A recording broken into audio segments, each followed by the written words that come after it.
Olá! Está começando o programa Interage em Foco. O nosso bate-papo de hoje é sobre um assunto muito interessante. Vamos falar sobre atividade física e envelhecimento, com o professor Rui Dias Costa, fisioterapeuta, e sobre a qualidade de vida e empreendedorismo na terceira idade, com o professor Daniel Polônia. Eles estão em nosso estúdio para debaterem sobre a mobilidade dos idosos, sobre o empreendedorismo. Eles vão abordar ainda o envelhecimento como uma preocupação mundial e, na atividade física, quais as patologias evidentes na terceira idade. No tema gestão de qualidade de vida, vamos saber também o que é preciso para manter uma vida saudável e, no empreendedorismo, quais as possibilidades de mercado e uma avaliação do cenário atual para a atuação do idoso. Daremos início agora ao debate.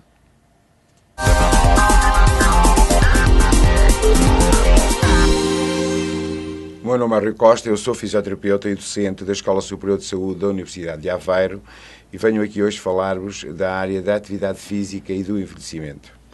Meu nome é Daniel Polônia, sou docente no Departamento de Engenharia, Gestão Industrial, Economia e Gestão da Universidade de Aveiro e venho falar-vos sobre gestão de qualidade na área da saúde, nomeadamente na gerontologia, e sobre empreendedorismo social.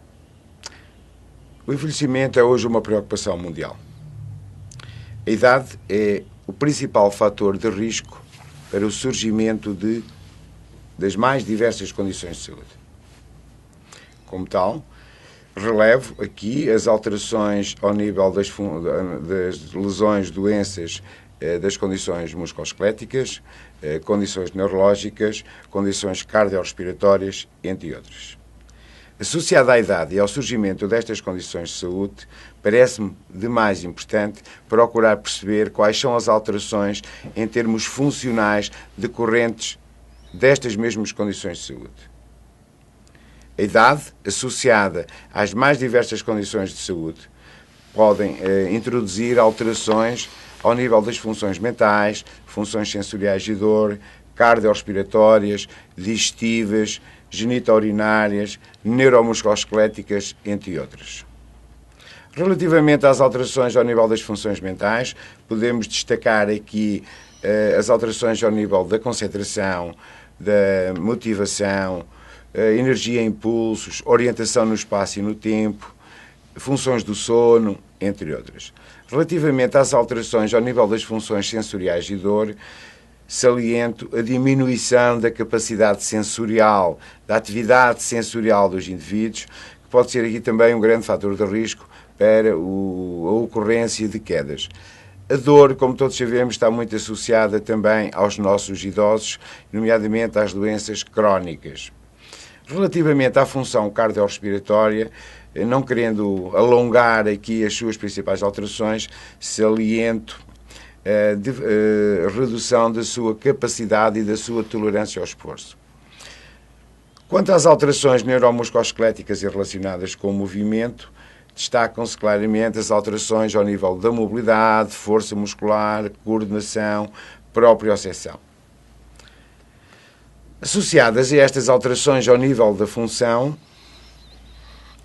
existem implicações ao nível das atividades e participação. Ou seja, o indivíduo idoso associa uma série de condições de saúde, uma série de alterações funcionais, mas a sua maior percussão traduz-se em termos das limitações de atividade e restrições de participação que este idoso apresenta, nomeadamente quanto à sua capacidade de realizar a sua higiene pessoal, os autocuidados, a vida doméstica, entre outras, ou mesmo reduzindo a sua capacidade de interagir com os outros ao nível da participação social. Gestão de qualidade em gerontologia é uma subdimensão ou um nicho da área da gestão de qualidade em serviços. Qual é que é a questão inicial da gestão de qualidade? O que se passa é que, originalmente, a gestão de qualidade era para produzir numa fábrica, ou era utilizada numa fábrica. O que se tem assistido nos últimos 20, 30 anos é que os princípios que se usavam de gestão de qualidade na indústria automóvel, na indústria eletrónica, etc., têm vindo a ser transmitidos ou transferidos ou adaptados para os serviços. E nos serviços, quando nós vamos a um supermercado, quando vamos a um restaurante, quando vamos a um determinado local em que temos uma interação direta com alguém que nos está a servir, algumas dimensões mudam. Ou seja, nós não podemos ter um armazém e estocar serviços de restaurante. Ou seja, tem que ser prestado na hora. Tem que ser efetuado na hora. A mesma coisa quando estamos a falar de serviços de saúde, e nomeadamente em gerontologia. Porquê? Porque o que nós temos é serviços que são prestados à população, aos idosos, e que são efetuados de forma direta sobre os nossos idosos. E então, o que necessitamos é de saber muito bem o que é que todos os elementos da organização devem fazer, em que momento e de que forma devem agir em situações como o Rui referiu, de dor, de mobilidade reduzida, prevenir e, inclusivamente, prevenir diversas situações frequentes, como são, por exemplo, as quedas. Então, o que é que nós temos? Temos um conjunto de conhecimento que adquirimos anteriormente na área da produção industrial e que agora estamos a tentar levar e trazer para a área dos serviços de saúde e da gerontologia.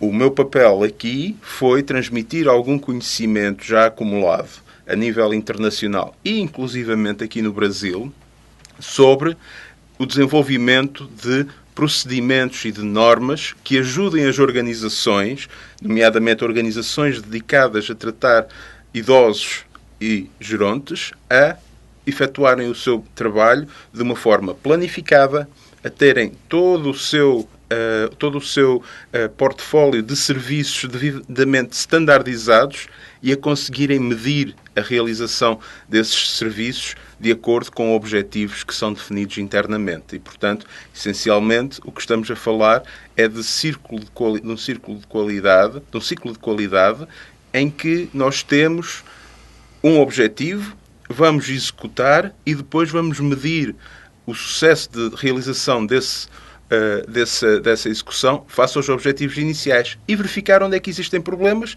e reiniciar todo o ciclo. De acordo com aquilo que o colega Daniel acabou de referir, e pegando nesta temática da qualidade e da qualidade de serviço em gerontologia, importa referir que temos hoje uma ampla oferta de cuidados, de serviços em termos de atividade física, mas me parece que ela não está devidamente adequada para a população idosa. Como tínhamos referido anteriormente, porque associado à idade temos as mais diversas condições de saúde, as mais diversas alterações em termos estruturais e funcionais, limitações de atividade e restrições de participação. A qualidade de serviços pretende garantir, em primeiro lugar, a segurança do utente. Quando falamos de idosos e de todas estas condições de saúde e todas estas alterações, a realização de um processo é fundamental. A atividade física não deve ser planeada sem a intervenção de uma equipa multidisciplinar, onde tem papel, cada um tem o seu papel, mas numa equipa multidisciplinar que integre não só o médico, o enfermeiro, o fisioterapeuta, o assistente social, os cuidadores informais, os demais elementos da família, vizinhos e a comunidade no seu geral. Importa aqui salientar que é fundamental ter um diagnóstico médico, ter um diagnóstico da principal condição de saúde e das condições de saúde associadas. Importa ter uma avaliação da funcionalidade deste indivíduo. O que é que, na realidade, ele é capaz e não é capaz de fazer. Como exemplo, quando um atleta de futebol treina para melhorar a sua função como futebolista. Quando um atleta de rugby treina para melhorar a sua função no rugby. Enfim, o idoso treina para melhorar a sua função nas atividades de vida diária, nas suas atividades e na sua participação na sociedade. E, portanto, entendo que um plano de atividade física para idosos deve ser estruturado englobando todas as condições de saúde, as suas alterações, mas ser planeado para melhorar a função, para permitir ao idoso ser capaz de fazer sem estar dependente de outros. Isto pode ser um plano individual ou um plano por grupo, sendo um grupo homogéneo. A atividade deve, no essencial, respeitar as regras propostas para todo o tipo de treino, seja ele força, flexibilidade ou outra. Contudo, deve ser adaptada à condição específica e à condição de saúde de cada um destes indivíduos ao grupo. A participação de todos parece-me aqui fundamental. Portanto, o que o Rui referiu foi que devemos ter equipas multidisciplinares a fazer preparação, execução e avaliação a posteriori do resultado do trabalho. No entanto, se nós fizermos tudo isto só num aspecto vago, tendo algumas ideias, tendo algum tipo de noção, mas sem sistematizar, e aqui sistematizar pode significar ou escrever procedimentos escritos ou ter um tipo de orientação superior, vai-nos ser muito difícil avaliar os resultados. Porquê? Porque não sistematizamos a priori quais são os objetivos e, no final, não podemos confrontar os resultados com os objetivos. Um dos objetivos da gestão de qualidade é precisamente fazer e sistematizar todo esse processo de definição de objetivos, execução do plano e avaliação do plano. Só que depois de se executar o plano, vai-se verificar que existem diferenças. É mais ou menos como uma equipa de futebol, voltando à analogia do futebol, em que o treinador define a tática, os jogadores executam a tática durante o jogo e depois vê-se o resultado. Só que na semana a seguir há mais treinamento com os jogadores. E o que é que o treinador vai fazer? Vai corrigir, vai verificar e vai procurar melhorar o desempenho dos jogadores com base em quê? Com base nas instruções que tinha dado, vão ver o jogo, vão verificar qual é que é a diferença entre as instruções dadas e o jogo efetuado e vão corrigir para na próxima semana jogar melhor e aproximarem-se mais daquilo que é idealizado e conceptualizado pelo treinador. Portanto, essencialmente, gestão de qualidade aplica-se a tudo na nossa vida. Podemos aplicar nos nossos objetivos do dia-a-dia, ou seja, saber o que é que queremos fazer, objetivos para o ano, agora que estamos a começar o ano, e ao longo do ano ir verificando se estamos a alcançar esses objetivos ou não.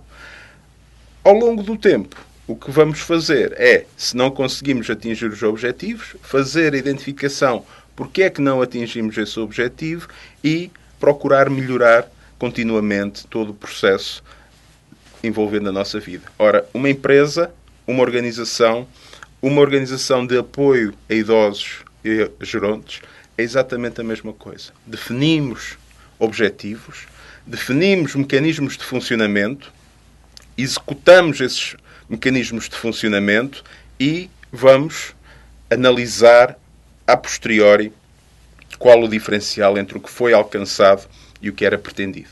Onde existe uma maior diferença, vamos trabalhar para melhorar e reiniciar todo o ciclo. Esta intervenção centrada na qualidade e em todos os mecanismos de controle e qualidade implica claramente para nós, profissionais, uma prática baseada na evidência, ou seja, uma prática baseada nos melhores resultados disponíveis, naquilo que são as técnicas e os métodos que demonstram, em termos nacionais e internacionais, produzirem os melhores resultados. Com este controle de qualidade nós vamos conseguir intervir e vamos conseguir medir os resultados da nossa intervenção. Voltando um pouco agora mais à atividade física e aos benefícios. Apesar dos benefícios mais diretos da atividade física nos nossos idosos se repercutirem ao nível das funções musculoesqueléticas, nomeadamente nas condições de osteoartrose das mais diversas articulações, membros inferiores e coluna, os idosos apresentam no seu essencial a patologia mais associada à idade será a osteoartrose, em termos de patologia neurológica, será uma lentificação das reações, e em termos de patologia cardiorrespiratória, será a diminuição da intolerância ao esforço. Portanto, para além destes objetivos mais diretos da atividade física sobre o sistema musculoesquelético, e nomeadamente sobre as condições articulares, sobre a nossa diminuição da capacidade de resposta e sobre a nossa diminuição da tolerância ao esforço, a atividade física tem igualmente repercussões e benefícios ao nível psicológico, ao nível das funções mentais, ao nível da melhoria da nossa qualidade de vida, do nosso bem-estar, da diminuição e redução das nossas depressões.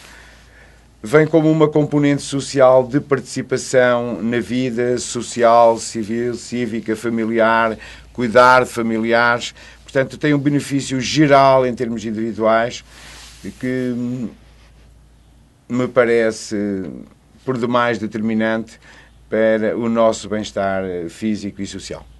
Bom, pegando no problema do bem-estar social, uma das questões que são abordadas normalmente na questão da gestão da qualidade pode ser também o empreendedorismo. Ou seja, nós sermos capazes de construir a nossa própria empresa e sermos capazes de prestar serviços à comunidade. Não é necessário estarmos dependentes de uma parte terceira que nos empregue para prestarmos esse serviço. A questão do empreendedorismo social passa pela capacidade de cada um criar o seu próprio emprego, ou seja, ter as qualificações técnicas e, para além das qualificações técnicas, ter as qualificações em termos de conhecimento de negócio. Como é que eu vou criar um centro para apoio a idosos? Quem é que vão ser os meus clientes, os meus utentes? Como é que eu vou prestar os meus serviços? Qual vai ser o meu nível dos serviços? Posso selecionar uma determinada população e descobrir quais é que são as necessidades dessa população, as expectativas dessa população, e desenhar um centro que preste os serviços que essa população espera. Depois, posso pegar um outro grupo de idosos que tenham necessidades específicas, por exemplo, necessidades de locomoção, e posso criar um centro para esse tipo de idosos e endereçando especificamente as suas necessidades. Ou seja, existe aqui um campo, depois de se adquirir o conhecimento base de trabalho que o professor Rui acabou de referir, existe todo um campo que possibilita a prestação desses serviços. Mas não devemos atirar-nos para a realização dessa tarefa sem termos primeiro noção quem é que vamos servir, como é que vamos servir, o que é que o nosso público-alvo espera, quais são as capacidades que nós temos que podem satisfazer esse público-alvo. E, portanto, da conjugação das expectativas com as capacidades que nós temos, vamos desenhar um plano, chamado plano de negócio. E, sabendo esse plano, depois de ter a ideia inicial, a quem vamos servir, como vamos servir, que fontes de rendimento é que o nosso negócio vai ter, porque o negócio não vive sem ter fonte de rendimento, seja diretamente dos idosos, seja através de fontes indiretas, como a Segurança Social ou o Governo, sermos capazes de construir toda uma lógica em que os custos de prestação dos serviços aos idosos são equilibrados, de alguma forma, pelas receitas que temos. Inclusive, o que deve ser contemplado e pensado a priori deve ser sempre a forma como podemos dinamizar e gerar receitas, por um lado, mas, fundamentalmente, e aí entra o papel da qualidade, prestar o serviço esperado com o mínimo de desperdício, ou seja, com o mínimo de necessidade de afastar ou de ter custos não relevantes ou que não contribuem para a satisfação do nosso cliente. Portanto, toda a gestão, se repararem, falámos anteriormente de gestão de qualidade, planificação, execução, agir sobre o diferencial. Mais uma vez, a qualidade é fundamental quando estamos a falar de empreendedorismo. Porquê? porque nos permite, numa primeira fase, planificar, saber todo o funcionamento, ou prever todo o funcionamento do negócio. Depois, quando eu lanço o negócio, saber o que espero e como estou a fazer, que desperdício tenho e minimizar esse desperdício, nomeadamente reduzindo custos e contribuindo para a satisfação do utilizador. E no final, ou periodicamente, agir sobre aquilo que era esperado e onde eu encontro um maior diferencial. Portanto, existe uma relação muito íntima entre gestão de qualidade e empreendedorismo, porque gestão de qualidade é um suporte base para a criação do próprio emprego, criação da própria unidade de trabalho de cada um de nós. E não é necessário, muitas das vezes, ter muito capital. Ou seja, neste momento, reparo que no Brasil é relativamente fácil o crédito e podemos fazer um plano com base nesse crédito a longo prazo, por forma a que possamos ir pagando e amortizando esse crédito e, no final, criamos o nosso próprio posto de trabalho, satisfizemos os nossos utentes e geramos riqueza para a comunidade. Pegando na área do empreendedorismo, que o professor Daniel acabou de referir, eu tenho alguma experiência nessa área e especificamente também na população idosa, ou seja, nos indivíduos com mais de 65 anos. A minha perspectiva mais aplicada do empreendedorismo é a transformação de um sonho numa realidade, e defendo que nós devemos procurar oferecer serviços distintos, inovadores. Ou seja, não valerá a pena irmos para o mercado fazendo aquilo que o nosso vizinho já faz ou tem. E, portanto, um dos fatores de sucesso será a diferenciação do tipo de serviços que prestamos. Relativamente aos cuidados com os idosos, entendo que devemos ter cuidados de proximidade, especialmente nas instituições, no domicílio, podendo o seu domicílio ser a sua casa, o seu lar ou a instituição onde estão institucionalizados. Penso que também nem toda a responsabilidade deve ser do profissional de saúde ou da equipa de saúde. É preciso cada vez mais envolvermos o indivíduo, o cidadão e as suas famílias. E, portanto, defende-se hoje a área do empowerment, do empoderamento, é a tradução para a língua portuguesa, que é o nosso dever, a nossa obrigação de procurar também desenvolver no indivíduo a participação ativa, e especialmente na área do exercício, ela é fundamental. Não poderemos estar o tempo todo a acompanhar estes indivíduos, portanto, o indivíduo tem que ser mais proativo. Para isso, ele precisa de mais formação e informação, precisa de estar mais envolvido em todos os projetos. Todos os meus projetos com idosos em termos de lares tiveram na sua gênese o envolvimento dos interessados. Ou seja, tive sempre um grupo de representantes da comunidade na base da construção do modelo de intervenção e do próprio processo. De forma mais ou menos resumida, entendo que, e na sequência desta gestão da qualidade, a intervenção em idosos deve ser feita com base nos seus problemas, deve ser estruturada, deve ter a participação de uma equipa alargada de profissionais de saúde, da área social, da família e das demais instituições que integram a nossa comunidade.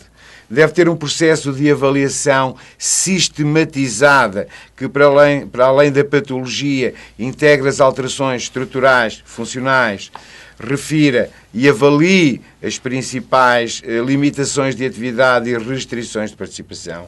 Deve ser um programa planeado. Devemos utilizar instrumentos válidos de avaliação para poder, no final, medir os resultados. Mas tudo isto não é possível se não tivermos o envolvimento do indivíduo, da família e da comunidade e de todos os profissionais. Um dos fatores que foi referido anteriormente foi a inovação. Ou seja, como é que eu introduzo inovação? Não é necessário grandes laboratórios, não é necessário grande pesquisa. Apesar de que o termo inovação vem mais associado com esses fatores, laboratórios de inovação tecnológica, etc.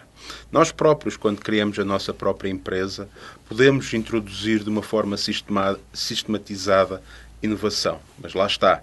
Se não tivermos a planificação, se não soubermos o que estamos a fazer, se não detectarmos o diferencial entre o que os nossos idosos esperam e aquilo que nós estamos a oferecer, é difícil sistematizar esse fator. O que permite, em termos de gestão de qualidade, é introduzir melhorias contínuas. Essas melhorias contínuas consubstanciam-se em inovação, ou seja, novas formas de eu prestar os meus serviços, melhorar a qualidade dos meus serviços, introduzir novas variantes, incorporar os requisitos dos meus idosos e dos meus utilizadores da minha instituição. Tudo isso acaba por se consubstanciar em termos de inovação. Conforme também dito anteriormente, o que nós vamos precisar é de ter e incorporar todos os participantes e todos os interessados no processo.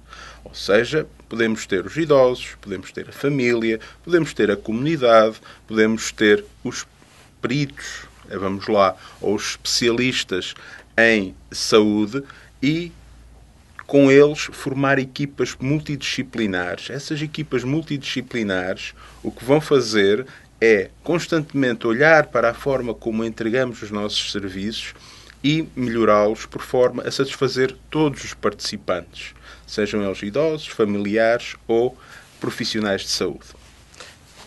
Eu penso que o sucesso da intervenção e da atividade física nos idosos pode depender, em parte, realmente destas questões ligadas à inovação, e muitas vezes julgamos que só tendo os melhores equipamentos, só tendo os melhores meios, vamos conseguir ter resultado. Eu creio que não. Eu creio que vamos ter resultado, mas só se tivermos as melhores pessoas a formar uma equipa e a trabalhar em equipa, envolvendo tudo e todos. Mas acho que os recursos humanos, acho que as pessoas são realmente o principal valor da nossa sociedade e é com elas que nós devemos contar. A questão do empreendedorismo num país tão vasto e tão rico como o Brasil, eu creio que se situa ao nível de cada um ser capaz de construir o seu próprio negócio. Ou seja, sermos capazes de, olhando para as necessidades da comunidade, construir uma resposta adequada a um número significativo de pessoas.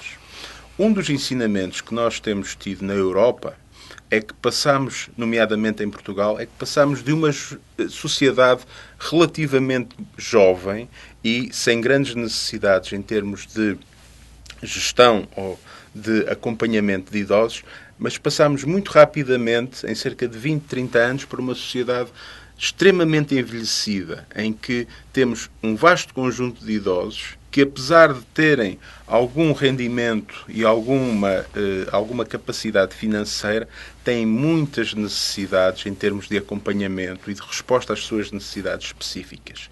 Ora, devemos olhar para este problema e encontrar soluções. E uma das soluções que procuramos encontrar em Portugal e que eu creio que rapidamente no Brasil o perfil passará por um envelhecimento rápido da população, será responder proativamente e ser capaz de antecipar esse processo, criando estruturas e criando mecanismos que apoiem e suportem o idoso ao longo do seu tempo de vida e acompanhando com a maior qualidade possível ao longo do tempo. Criando, naturalmente, e respondendo a dois problemas. Primeiro, o problema do idoso que necessita de acompanhamento e o problema do autoemprego e da criação do próprio emprego por parte dos técnicos de saúde. E, portanto, com isso conseguimos conciliar, respondendo a uma necessidade de mercado, satisfazer um problema de empregabilidade por parte dos técnicos de saúde.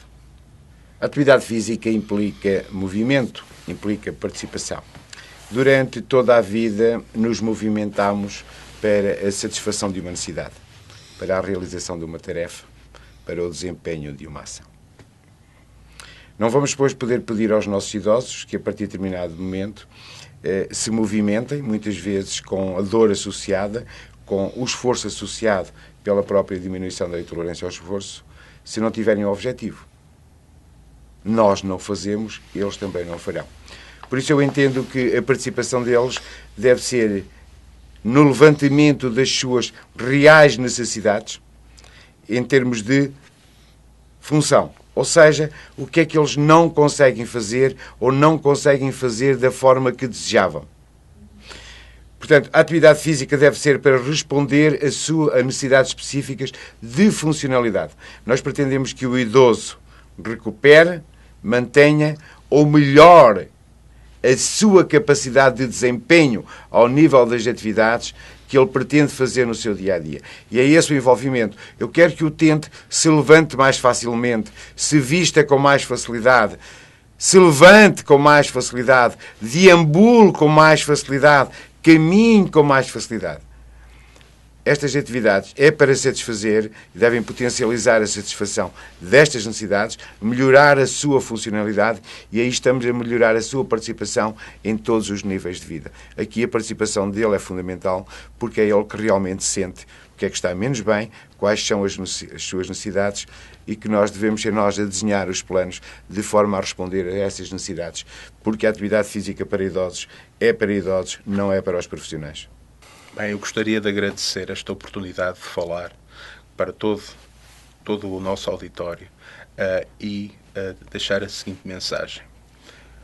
Qualquer coisa que façamos na nossa vida, nós temos que a planear a priori. Ou seja, temos que pensar sobre o que é que vamos fazer. Isso, e depois de executarmos uma determinada atividade, nós refletimos sobre essa mesma atividade, os resultados e aquilo que tínhamos planeado inicialmente. E vamos procurando sempre melhorar continuamente a nossa vida. Ora, a gestão de qualidade não é mais do que esse princípio tão básico e tão fundamental que nós executamos todos os dias, quase sem pensarmos, aplicado, seja numa fábrica de automóveis, seja numa clínica de saúde. Ou seja, é nós planearmos e pensarmos antes de fazermos e, depois de fazer, de uma forma sistemática, analisar os resultados da nossa ação e procurar continuamente melhorar e procurar continuamente a maior satisfação dos nossos utilizadores. Gestão de qualidade é isso, não existe. Óbvio que existe um conjunto de ferramentas muito sofisticado, etc. Mas gestão de qualidade é tão básico quanto isto. E acho que devemos implementar isto quer na nossa vida diária, já o fazemos muitas das vezes, quer quando temos vontade de criar algo e a vontade de empreender na criação de uma empresa. Ou seja, qualquer empreendedor deve começar e deve ter como base não só a vontade, não só os recursos financeiros, não só os recursos humanos, não só os conhecimentos técnicos, mas também uma grande capacidade de planificação, por forma a que os resultados finais possam ser continuamente melhorados. Muito obrigado. Não vejamos a atividade física como aquela que vamos praticar no ginásio, que está devidamente estruturada e sistematizada. A atividade física é cumulativa e podemos, ao longo dos diversos dias da semana, melhorar a nossa atividade física através da redução da utilização do carro, do comando da televisão, das caminhadas que vamos fazendo no dia-a-dia, da utilização das escadas em vez do elevador. Há um conjunto de atividades a que hoje nos habituamos que reduzem a nossa atividade física e, portanto, vamos ter que ter uma mudança de atitude e de comportamento perante estas situações para introduzir a atividade física, o exercício, a atividade no nosso dia-a-dia. Devemos igualmente 2, 3 vezes por semana praticar claramente algum desporto e dependendo aqui das funcionalidades de cada um, nomeadamente o futebol, os jogos mais tradicionais para as pessoas mais idosas, os desportos que podem envolver os braços, esportes que podem envolver as pernas, devemos a natação, tudo aquilo que for exatamente atividade. Mas ela começa numa mudança de atitude e de comportamento perante a vida. Na saída de uma situação de maior comodismo para uma participação maior ativa e reduzirmos por isso o nosso tempo na internet, no computador, a ver televisão. Ou seja, os resultados em termos de ganhos de saúde pela atividade física é no essencial devido a uma mudança de atitude e de comportamento de todos nós. Portanto, cada um de nós tem que ser cada vez mais responsável ou corresponsável pelo nosso próprio estado de saúde. pratiquem exercício, façam atividade física. Atividade física e nutrição são 2 fatores determinantes para a melhoria do nosso estado de saúde.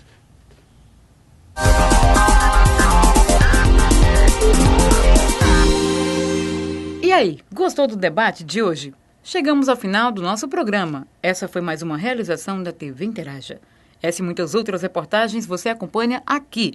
Acesse tvinteraja.com.br. Interaja conosco no facebook.com/interaja.sobral. Até a próxima!